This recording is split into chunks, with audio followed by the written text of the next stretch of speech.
Hello, welcome to the Cart Lock app tutorial series from KlinKode. Today, I'll show you how to block orders from specific zip or postal codes using the Cart Lock app. First, open the Cart Lock app and click on the Add a New Rule button.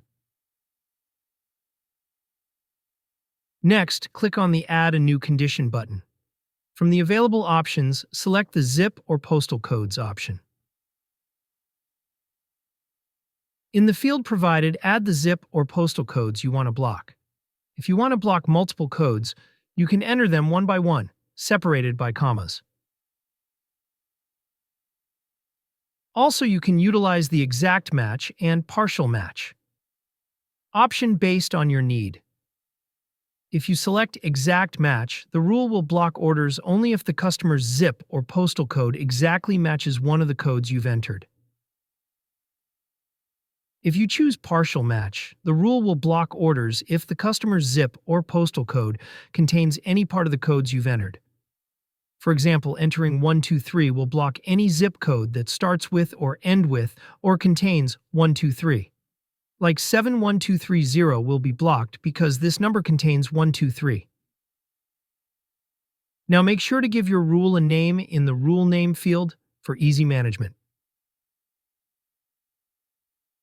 In the error message field, add a custom message that will appear to customers from the blocked zip or postal codes, like "We do not ship to your location." Now, click the Save button to apply your rule. Let's test it out. If a customer tries to check out with a blocked zip or postal code, they'll see the custom error message and won't be able to place their order.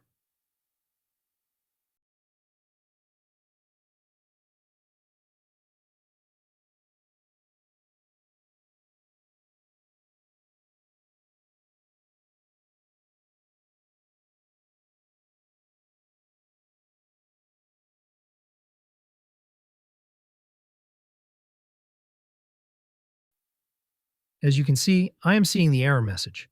So the order is blocked due to the zip code restriction. That's how easy it is to block orders from specific zip or postal codes using the Cart Lock app. If you have any questions or need assistance, feel free to contact us via live chat or our contact page, where you'll find WhatsApp and Facebook details. Thanks for using the Cart Lock app. Happy selling!